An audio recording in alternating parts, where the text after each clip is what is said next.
Good evening, everyone. Thank you for joining us. This is our first annual Q&A with some of our GI doctors for Colon Cancer Awareness Month.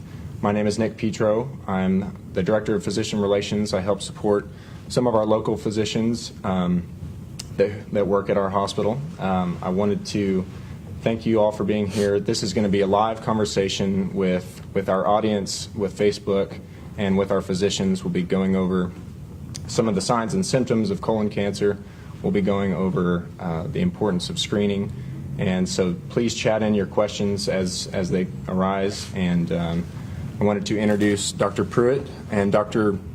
Chirag Patel. They're two of our GI physicians that work closely with Methodist Hospital. So Dr. Pruitt.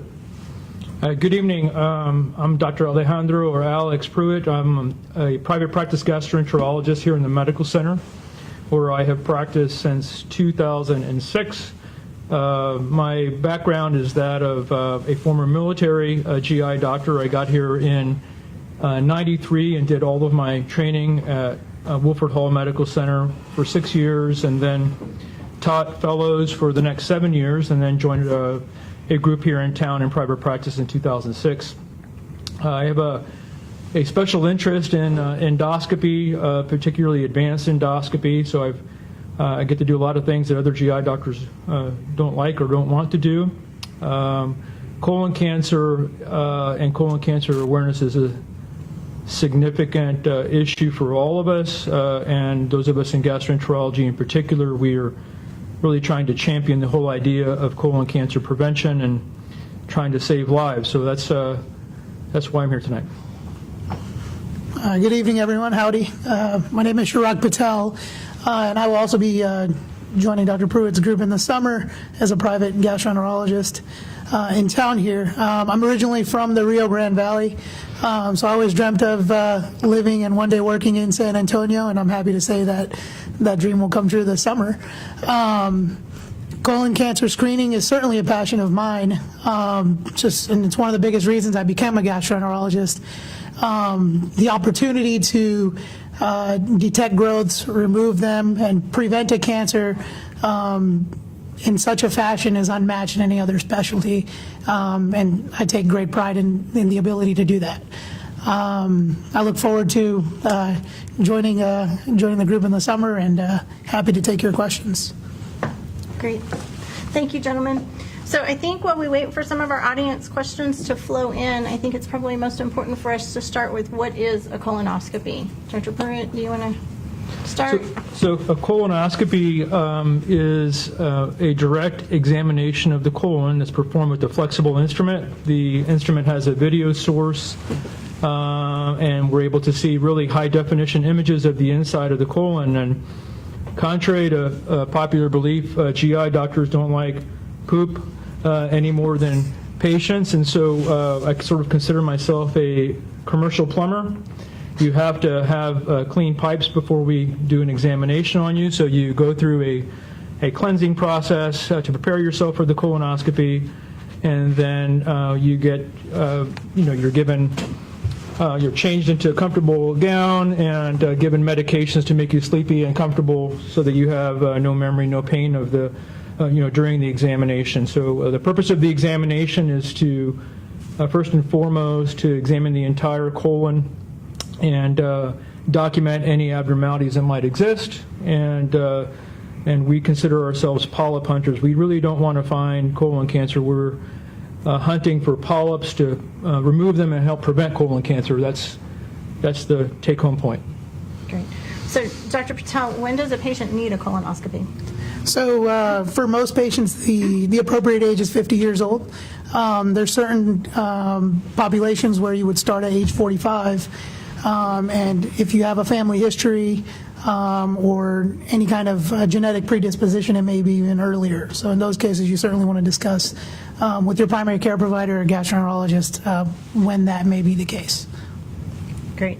So you mentioned family history. Other than family history, are there any signs or symptoms that patients should look for prior to getting procedures?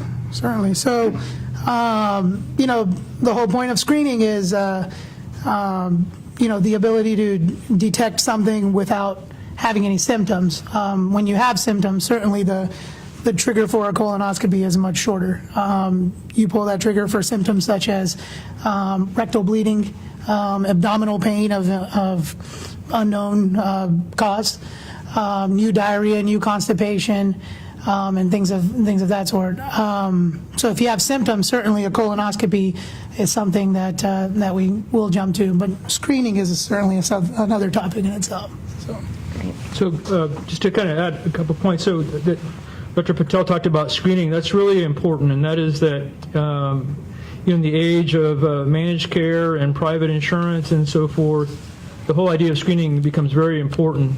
So getting an examination when you feel well, when you have no symptoms, defines, again, someone who's screening. And insurance companies are mandated under the Affordable Care Act to cover that. And the same thing applies to Medicare. Once a patient has symptoms, it's no longer considered a screening exam. Now it's a diagnostic examination, and that has significant implications for your insurance and deductibles, because now you fall into the deductible arm as opposed to a preventive examination, the way that mammography or a prostate exam or a general physical exam would fall under that sort of wellness model. So we, again, emphasize the importance of getting an examination when you feel well. It's hard to convince people to get something done to them, it's particularly when it's invasive when they feel well, but that's actually very important.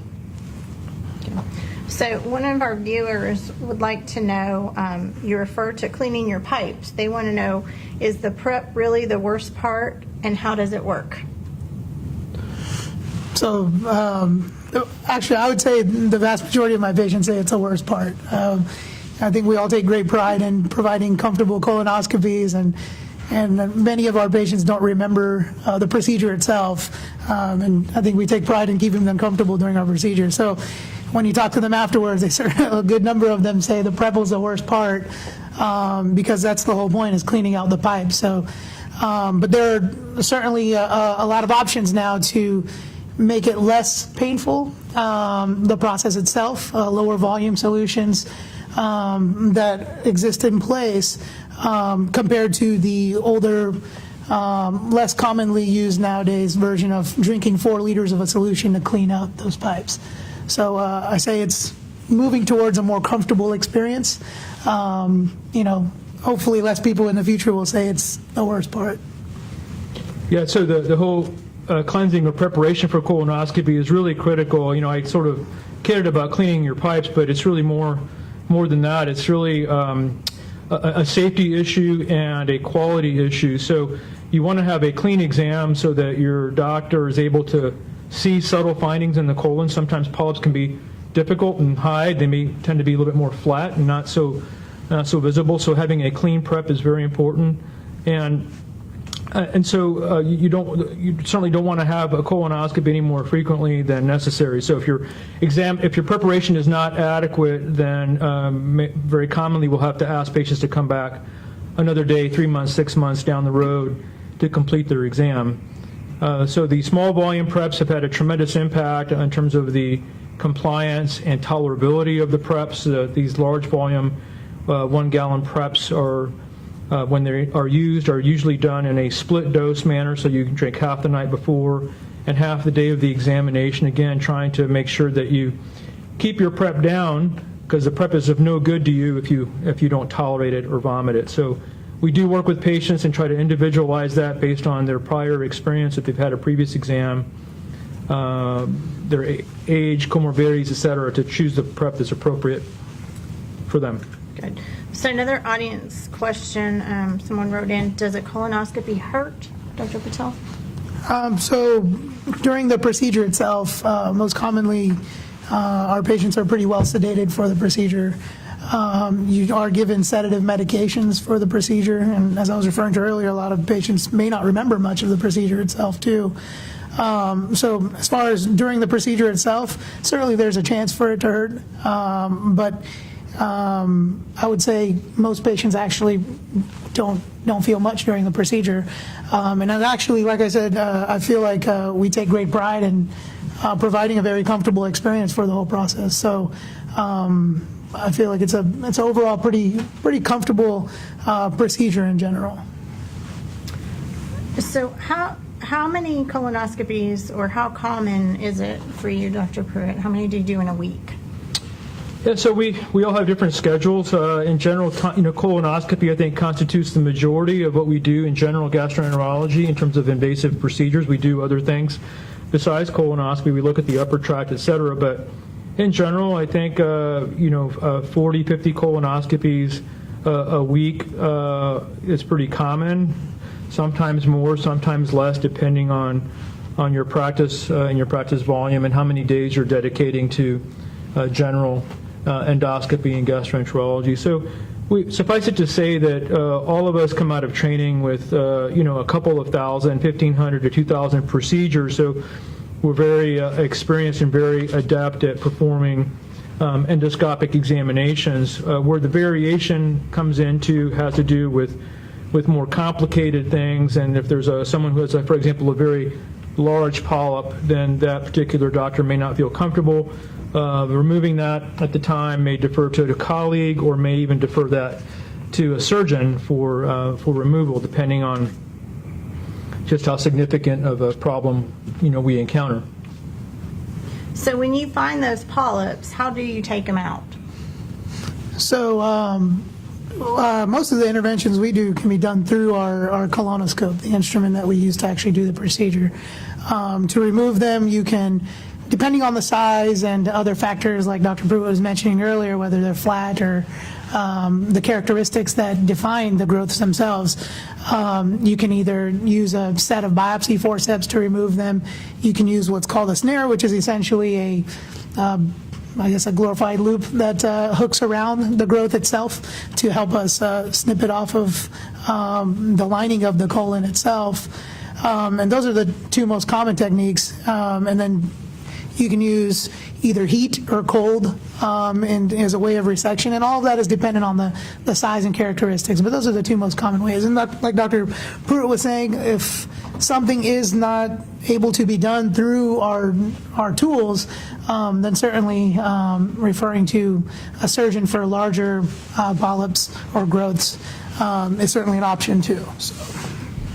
So then, Dr. Pruitt, once you take that out, what happens to the polyp? What's the next step? Yeah, so in general, once you've removed the polyp, one of the people also may be concerned potentially about complications of removing the polyps and so forth. But in general, removing polyps is very safe. The risk of bleeding is very small in most circumstances. And so once the tissue is removed, we make sure we trap that with a series of filters. So we suction the polyp typically through the scope itself, and then we place it into formalin and send it off to the pathologist. So really, we don't remove tissue pretty much in medicine in the United States and not send it to the pathologist. So we can tell in 95, 99% of cases when we look at a polyp whether it's going to be benign or not, but we always verify that because microscopically, particularly in larger polyps, you may have a small focus of cancer that we didn't appreciate. So that's sort of standard practice in the United States to send the tissue off for direct pathologic exam. To add on to that, I think a common question that I get asked is, if you do take out something, will I feel it? And it's a fair question to ask, but in the great 99.9% of patients, they won't feel us removing the polyp. It's more of complications that we worry about after. And those are, like Dr. Pruitt mentioned, was bleeding, or if it's a more difficult growth to remove, we certainly worry about potentially causing what's called a perforation, which is a hole that can be potentially made in the lining. And those are things we look for more, and those would cause more trouble to the patient than the actual process of removal during the procedure. So Dr. Patel brought up perforation. We might as well just address that word. That's that is one of the the barriers to colonoscopy. It seems like everyone knows someone who's had that complication occur to them. Fortunately, the complication rate for perforation is very low. It's on the order of about 1 to 2,000, 1 to 4,000 examinations.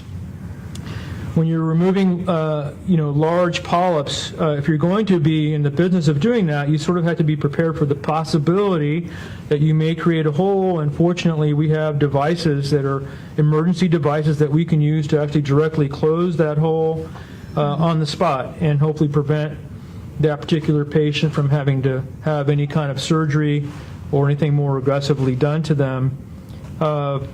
But again, perforation is exceedingly rare, so causing a hole in someone or the fear of having that occur to you should not preclude you from getting a colonoscopy. And again, you want to make sure that the person who's doing that examination is appropriately trained, has had a wealth of experience with this, and luckily for us in the United States, in order to be able to handle a colonoscope in general, you have gone through extensive training and know what you're doing.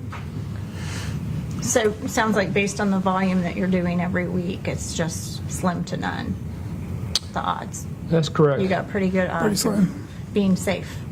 Absolutely. Good. So we had another viewer ask a question: are there any alternatives and effective procedures for colon cancer screening other than colonoscopy? And I know this is your favorite, Dr. Pruitt, so why don't you address that one for us? Yeah, so there's a growing list of options that patients have today to be evaluated for colon cancer screening. And so these range anywhere from a hemocult exam, where you microscopically you're looking for blood in the stool, either by an examination at the time of a GYN examination or a physical examination where your doctor may do a rectal examination. There are fecal immunochemical tests where you actually, again, are looking, stool-based tests looking for microscopic blood. From a radiographic standpoint, there's something called virtual colonoscopy or CT colonography. This is a CT examination that can be used to examine the colon. And then we have other things that have become more popular. The one that comes to mind is the test, which is a stool-based test that looks for DNA mutations as well as microscopic blood, which is Cologuard. I think most of us have heard about this product. We can't drive in our car or not watch TV and see an ad pop up about this examination. So I'd like to spend just a little bit of time addressing that particular test. In 2017, there were, I think, 125,000 Cologuard performed in the United States. In 2018, that number was close to 1 million. The important part about this examination is that it's very, very convenient for patients. It's a home-based test. It still relies on a patient collecting a specimen of stool and submitting that for analysis. The problem with that particular test is that its focus is on cancer detection and not prevention. It picks up about 92% of colon cancer. The other way to look at that is that it misses about 8% of colon cancer. It also misses about 60%, 58% to be precise, advanced polyps. And as I told you earlier, we're polyp hunters. We want to find polyps to remove them and prevent colon cancer, and that test does not afford you the ability to do so. There's a pretty significant false positive rate where the test is actually abnormal when the patient really has a normal examination of about 15%.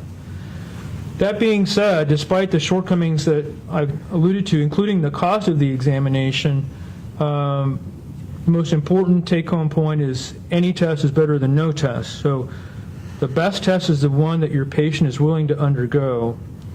But it's important for patients to be educated about the pros and cons. We mentioned some of the pros and cons to colonoscopy. That same discussion needs to take place with Cologuard, and I'm very concerned. I don't think that conversation is taking place in many settings, and patients need to be informed about what they're signing up for.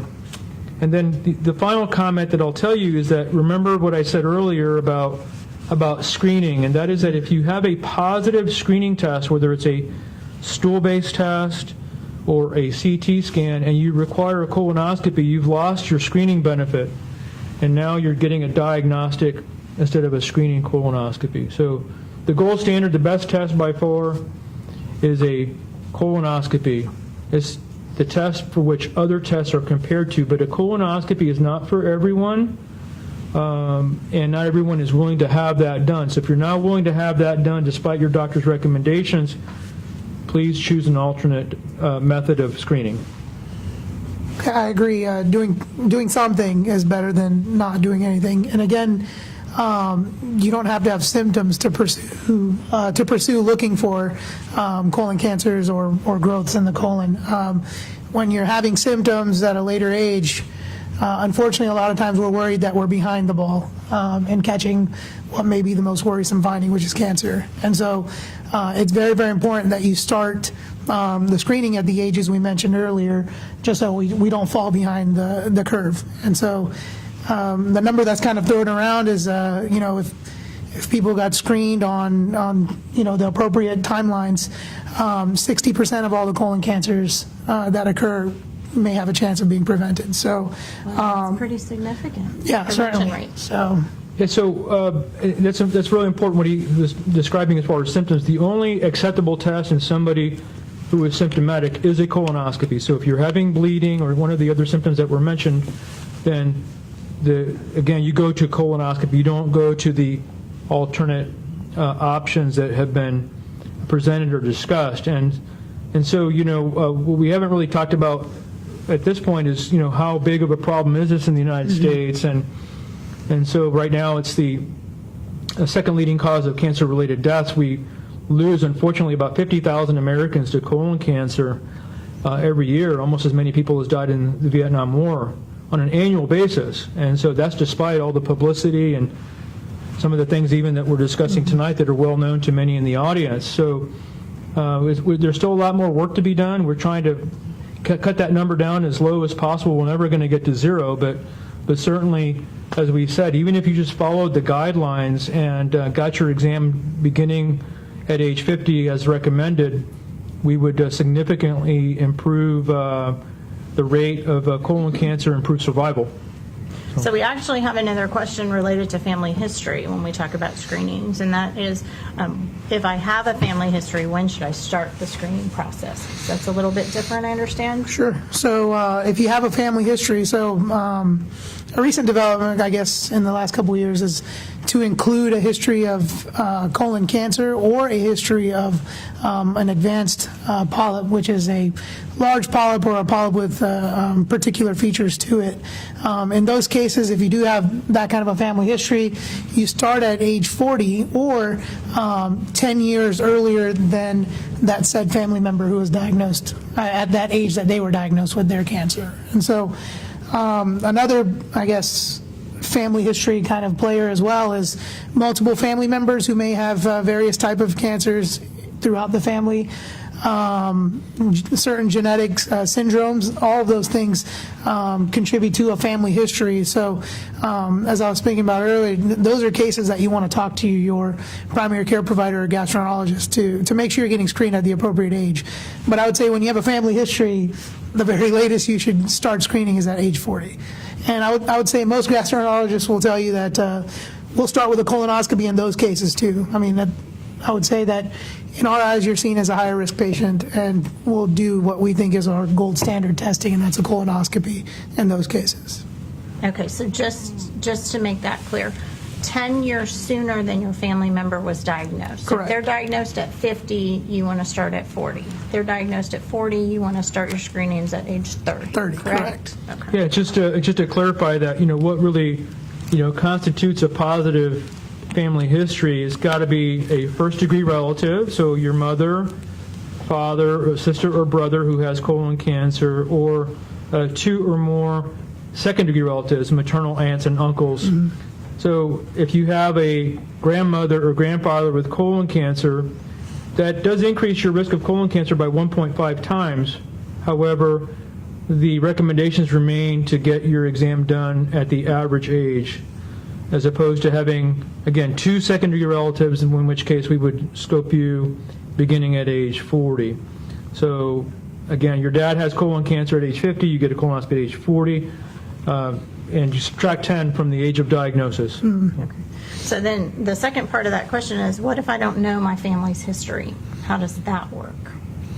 Yeah, so Actually, we get that question more commonly than you think, and it's not very common to talk about your colon at the dining table. As far as family history is concerned, this is probably not a hot topic in the household, but it's important to ask. If you have the ability to ask your family members, just knowing the medical conditions that exist in your family in general are pretty important. But if you don't know, then certainly we'll start at the average risk ages, which is 50 years old. So, long story short, we started at what we would for the average population. Perfect. Agreed. Okay, and so a couple more audience questions. When you're thinking about prevention, is there a recommended diet that patients should follow? Dr. Patel. Sure. So as far as diet is concerned, probably the biggest thing linked with colon cancer in particular is red meats. And, that's one of the biggest things that you probably want to avoid long term, especially if you have a higher risk, like if you have a family history and things of that sort. It certainly does not help to have a diet high in red meats.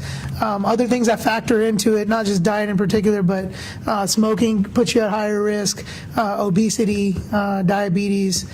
Those things all play a role in increasing your risk of colon cancer. No definite links, but the major food item has been red meats.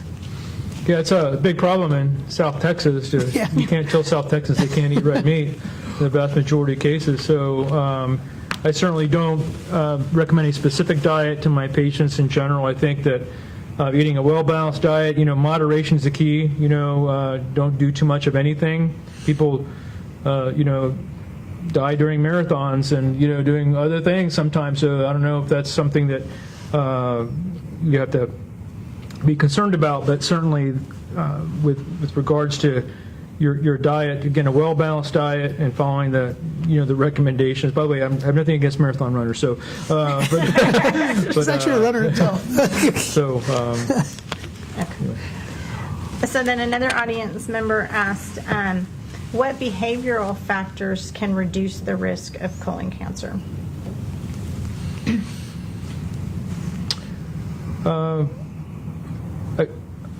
I think perhaps that question is referring to behavioral issues. I think relies really more on, again, just adherence to screening guidelines. I don't know that there's really any particular, lifestyle or any significant changes you have to make to help reduce your risk of cancer. Aside, again, just from going to see the doctor even when you feel well and getting your routine screening examinations, your wellness examinations, which may include a wellness examination for breast cancer, for prostate cancer, and again for colon cancer.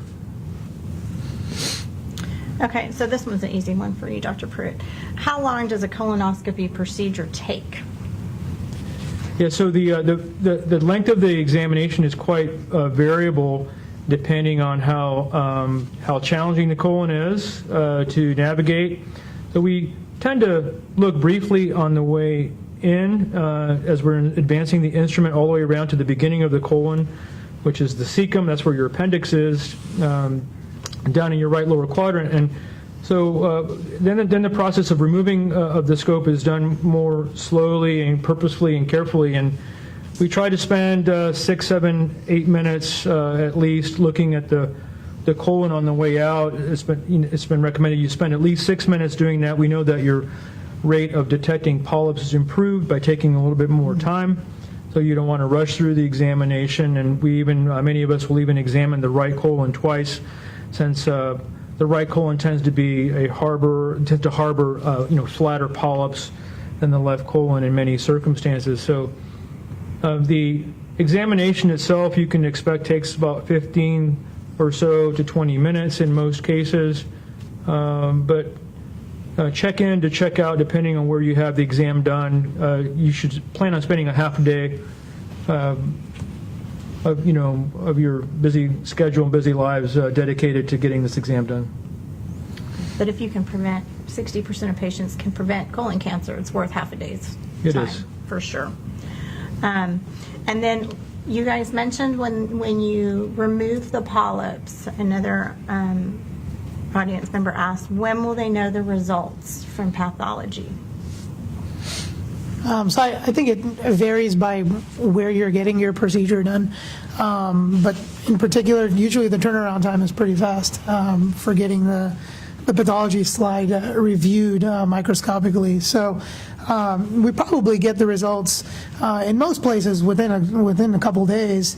But like Dr. Pruitt was alluding to earlier, most of us know when we're taking out something to worry about. And so, your gastroenterologist will hint at it and tell you that, hey, we took out, 3 or 4 precancerous things, but we'll confirm once the pathology slides confirm it. But I think the good majority of us know what we're taking out when we're taking it out.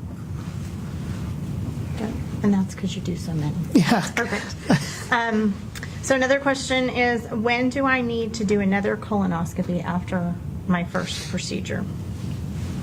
Yeah, so I can take it. But so that going back to the pathology slide, so what ultimately determines when you get a repeat procedure is how many polyps were taken out and what types of polyps were taken out. And so depending on all those factors, it can be either a repeat in 3 years, a repeat in 5 years, or if you have a clean bill of colon health, then 10 years is what is offered to you for a repeating screening at that time. In cases of family history, in those cases, even if you have a clean colon without any growths in it, without any polyps in it, then you want to keep repeating every 5 years. Okay, so Dr. Pruitt, does how often you need to get screened have anything to do with gender? Yeah, so men and women are equally likely to get colon cancer. So this is one of the few diseases where it's, a balance. Usually men tend to have, more bad diseases than women in general. But colon cancer does not discriminate. There's no significant gender, predilection for colon cancer. So then again, just to piggyback a little bit on Dr. Patel's comment, repeat colonoscopy, we're becoming perhaps a little bit more lenient, if you will, with that, such that some recent guidelines, if you have 1 or 2 real small polyps found, that you can still be maintained in an average risk interval, which is every 10 years, as opposed to every 3 or 5 years, as Dr. Patel was alluding to, depending on the size and number of polyps that you have. So we typically will place you in what we call recall. We'll place your name in the computer. The computer will generate a report every month about who's due for their exam, and we do our best to try to find you wherever you are and notify you that you're due for your examination, so you can come back and see us or another doctor, depending on where you are. And at what age should a patient decide, or can a patient decide that they're not interested in having a procedure anymore? When do you guys stop doing them? Yeah, so the current recommendation is to at least have a conversation with patients beginning at around age 75.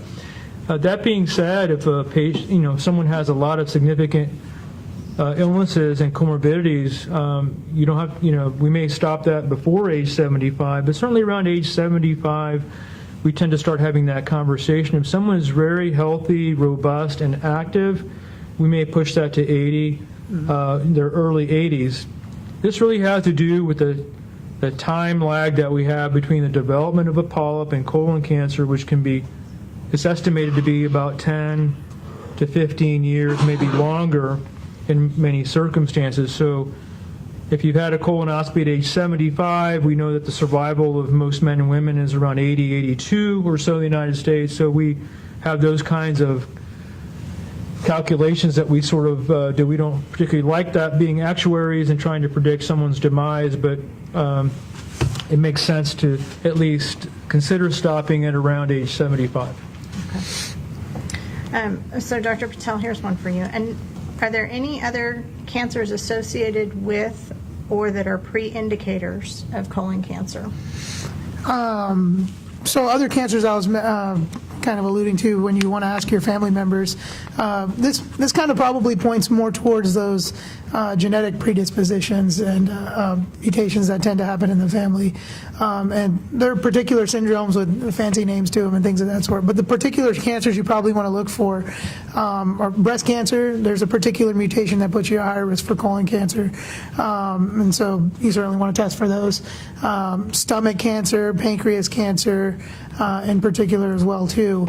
And then, and in particular ovarian, endometrial cancer as well. So long story short, you want to know all the cancer history in your family, so that way you know what you're potentially prone to. And from there we can determine kind of what type of risk you have for colon cancer. So Dr. Pruitt, this one came in specifically for you. What is the role of a staging rectal endoscopic ultrasound? Yeah, so the term staging really refers to when someone is diagnosed with a cancer, regardless of what kind of cancer it is. The process of staging involves determining where the cancer is and where the cancer is not. So we want to do examinations that help determine has the tumor spread to lymph nodes, has it spread to your liver or to other distant sites. So colon cancer, when we talk about the term colon cancer, we talk about the entire colon. However, we do subtype colon cancer and differentiate it from rectal cancer. Rectal cancer occurs in the distal or in the lower, 6 to 7 inches or so of your colon, down by your rectum, your anus. And so if you have a tumor that develops in that area, then we approach that cancer a little bit differently. And so we use ultrasound, transrectal ultrasound, to help complement the body imaging that we do with CT scan and MRI to help, again, stage you to determine, is this a patient who can go directly to surgery, or do you need chemotherapy and radiation first to shrink the tumor and then go to surgery? So rectal cancer is treated a little bit differently with regards to colon cancer and surgical management, which we're going to talk much more greater length later when the surgeons are doing this segment. That patient will typically go to surgery to remove the tumor unless the tumor is, widespread, in which case the surgery may not necessarily offer a survival benefit. So for those of you that are watching us tonight, Wednesday we're doing another with some surgeons. Dr. Pruitt just mentioned, so if there are follow-up questions after diagnosis, please join us again Wednesday the 27th at 7 to answer those additional questions. And I just want to thank everybody for writing in. We've got some really great questions. Another one that we just got is, what is the process before a screening? I heard there is an easier cleansing process called the day before to make it easier. Should patients not eat certain foods? Yeah, so generally the day before, this all kind of goes back to allowing an appropriate exam and making for a good exam and our ability to see as much as we can. And the day before process, basically what we would prefer is a liquid or a clear liquid diet, and that in itself, there's something to be said about how that helps clean the pipes too, before you actually start the split dose bowel prep process. And so the day before essentially entails that you will do that said clear liquid diet, and then the evening before, if you are doing one of the split dose prep methods, evening before you'll take the first dose of that, and that entails the day before. And then at midnight you shouldn't eat anything past midnight, or if you're having a procedure later in the day, the following day, then early that morning you can stop eating or drinking. But nothing except for your bowel prep, the remainder of it, that second dose of it, should be taken by mouth after the morning of your procedure itself. And so the day before entails the clear liquid diet and the first dose of your split dose bowel prep. For the most part. It may vary by where you're going to get your procedure done, but in general, that's a pretty good way to approach that, to not have to go back like Dr. Pruitt was saying. So it sounds like if you follow the directions, you're in pretty good shape. yeah, absolutely. I will say my dad was miserable when I made him do it, though. So. Yeah. Okay, so this sounds a little silly, but I think that probably a lot of people are wondering, can I go to work after a colonoscopy? Yeah, so you should expect to sort of take that day off. Most of us work really hard, and this is a great excuse to take the day off and don't plan on going back to work. You really, from a legal standpoint, are physically unable to drive. You may feel like you can drive, but you can't drive yourself home after the examination. You're sort of considered under the influence, and so you have to wait until the following day to drive.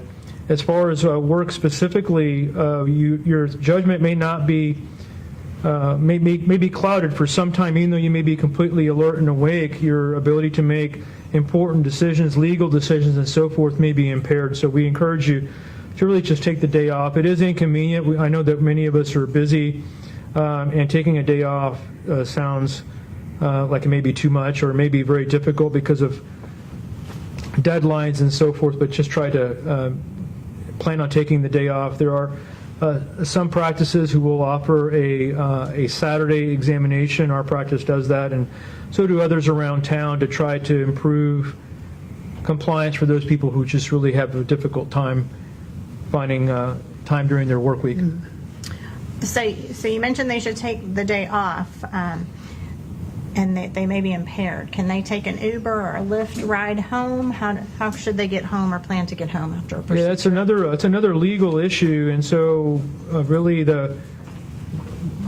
most institutions, most practices require that you have someone physically take responsibility for that patient. They actually, because you can't sign in legal documents, the person who is transporting you has to be the one to sign and says that, yeah, they're going to be with you, and they take some responsibility. I don't think you're going to find an Uber or Lyft driver that's willing to do that for you. So that really is precludes you from getting the examination. Now, one of the other options that we have that may not sound appealing to many people, but I've done a fair number of these in the last 20 years, and that's performing an unsedated colonoscopy. We use very flexible instruments. The examination can be uncomfortable, particularly initially, but I've done a number of unsedated colonoscopies in patients who simply cannot find someone to drive them home, or they just really would rather be awake during their examination. So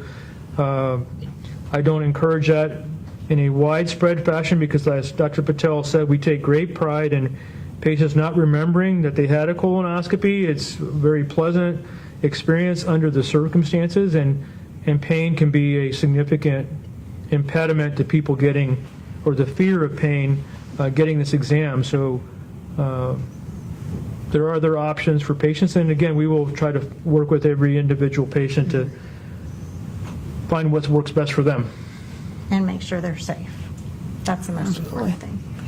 So another question that just came in: if you have a strong history of multiple polyps over several years that tend to increase over time, would it be in the patient's best interest to advocate for themselves to get a screening sooner than what their physician is recommending? So it sounds like maybe they've gone in and every time they've had more and more polyps, right, but maybe their physician's saying come every 5 years. Should they be advocating to go annually or sooner? So one of the things that I've certainly seen in my practice over the years is the under recognition of genetic syndromes. And so in patients who tend to have adenomas, these are the tumors that we know can become malignant or serrated lesions, and they have a lot of them. So we say typically up to as many as 20 in their lifetime. Certainly if you're reaching that 20 threshold, then at that point we would typically advise a patient undergo genetic counseling. And we do have a genetic counselor available here at the Methodist, and we utilize her quite often to help have these kinds of conversations with patients. And there are a battery of tests that we can do to try to identify that patient who may have a genetic predisposition. Remember that guidelines are guidelines, and these are simply a framework that we try to operate onto. We try to follow the guidelines. However, there are some circumstances where a patient, either because of anxiety or because of their particular clinical situation, may request an examination more frequently. That's something you just have to negotiate with your physician. Perfect. And so everybody that tuned in with us tonight, we just want to stress that this is just a discussion. We are not giving medical advice. If you have questions, we encourage you to follow up with your gastroenterologist. Dr. Patel and Dr. Pruitt are just here to discuss with you all and encourage you to ask those follow-up questions with your medical provider. So again, thank you all for joining us. Do we have any more questions coming in through the... Okay, I think we've got one more, and then we'll leave a takeaway. Oh, this is nice, and both of you can answer because I know both of your stories. So, why did you become a gastroenterologist, and have you been affected by colon cancer personally? Dr. Pruitt, you want to start? For me, being a gastroenterologist, I absolutely love what I do. I like the balance of being able to see patients in the office and do what most of us do as physicians and write prescriptions and do things to help patients. But I also enjoy the procedural aspect of the examination and being able to be involved with cancer prevention is something that is hard to find in medicine. We focus so much on early detection, and so to be in the line of work that we're in, where we have the opportunity to perform some cancer preventive techniques and procedures is very, very rewarding. So I absolutely love the complexity of the digestive system. I'm dealing with the esophagus, the stomach, the colon, the pancreas, the liver, not a particular organ or a particular part of an organ. So it's I really enjoy the diversity of patients that I see, the diversity of age groups that we see, and the pathology that we get to help patients with. And I'm just going to interrupt you because we have one more viewer ask a question. What is considered bleeding versus hemorrhoids versus a tear versus possible colon issues? Like, how do you know the difference? Sure. So I think, a fair assessment would be to say that you don't know until you've spoken with your physician. And so, and even beyond that now, I think we're pulling the trigger on colonoscopies much early now. And just a special shout to young onset colon cancer. I think it's something that we all are, worried about and on alert for. And I think any bleeding should certainly be evaluated appropriately. It's very hard to tell from your home setting, like where the bleeding's from. Sure, the most common cause at home is hemorrhoids, but you don't really know until you've spoken with your physicians or had a proper evaluation. There's other things that factor into it, whether you have a pain component or whether there is no pain, that kind of thing. So I would say if you have any bleeding, in your stool or from your bottom, even upon wiping, you certainly should speak with your physician. Yeah, so to follow up, I was asked a question about, has colon cancer affected me personally? I forgot to answer that. I apologize. So I think almost everyone has had a family member have colon cancer, and I'm no exception. I had a maternal aunt who died of colon cancer. And so, again, spreading the word and making sure that people get their examination when appropriate. And Dr. Patel needs to tell us why he became a gastroenterologist before he finalizes his contract with our practice. So. Well, so there's so many reasons I became a gastroenterologist, but I became a physician mostly because I just love talking to my patients. And the stories you hear from your patients over time, just connecting with your patients, and just, talking to people eye to eye, and the ability to just help people is the biggest driver for why you become a physician. Beyond that, to become a gastroenterologist, the ability to do what we do with the tools we use to actually prevent a cancer. And I'm not just saying like diagnose it and get it to surgery on time, but the actual ability to do a colonoscopy, find something, take it out, and tell your patient, hey, you're good for a couple years. Please come back so we make sure we're on top of that. But the ability to do that is unmatched in any other specialty, and I think all of us take great pride and passion in the ability to do that. But again, like Dr. Pruitt said, just to echo that, the range of organs throughout the body we deal with, I can assure you, everyone knows somebody who has a GI problem. And so whether it be heartburn, whether it be colon cancer, whether it be pancreas issues, and we talk a lot about the liver and the gallstones and biliary tree as well too. So just a great broad range of things that we deal with. And I think we all love figuring puzzles out and trying to help our patients as much as possible. But the biggest driver is certainly that ability to do screening and to do something about a process that has the potential to turn into cancer and prevent it. And that's the biggest driver for a good majority of us. And I love what we do. So. Well, thank you guys so much. Can I circle back to the bleeding one? You can. You can do whatever you want, Dr. So Pruitt. again, rectal bleeding is something that is very commonly seen and unfortunately ascribed to hemorrhoids, right? So we say, oh, it's just a little bit of blood on my tissue paper, nothing to be concerned about. But bleeding is considered an alarm symptom, the way that unexplained abdominal pain or unexplained weight loss, those are reasons to at least have a discussion with your doctor. So if you're in your 20s or 30s and you have a small amount of blood you pass per rectum and there's no pain associated with that, it's probably a hemorrhoid. And but that, again, that's a discussion you should have with your doctor. If you're treated appropriately for hemorrhoids and your bleeding comes back, then that, again, that should raise a little higher level of concern as opposed to a one-time event. A tear in the rectum, on the other hand, is something we can typically see when we do an exam. It's called a fissure, and the characteristic symptom of that is pain. When you move your bowels, you have excruciating pain because you basically have a paper cut inside your anal canal. That hurts a lot. So, again, bleeding, have a discussion with your doc, and recurrent bleeding should certainly prompt you to consider at least the possibility of getting a colonoscopy, even when you're young. And young, just changing from year to year, but certainly in your 30s and 40s, that would be an appropriate discussion to have with your doctor. I can't tell you how many of my patients come in and say, I just ignored it for so many years, and it was a recurring theme, and then, years down the road, unfortunately, we find cancer or something that could have been treated. There's inflammatory bowel disease and things of that sort that may cause bleeding as well, too. So really, it's really important to have that discussion with your providers. So, and just I guess that's where I want to keep it at. So. Great. Well, thank you so much. Thank all of you for tuning in. Again, we're going to be back on Wednesday night with a different group of physicians. We have a phone number for you to call if you've got additional questions. Please have discussions with your physicians. You need to be your own advocate when it comes to your health care, so we encourage everybody to do that. No question. The only bad question is the questions that you don't answer. They're in the business to help you. That's what they're here for. There's nothing to be embarrassed about. It's a healthcare issue that needs to be discussed.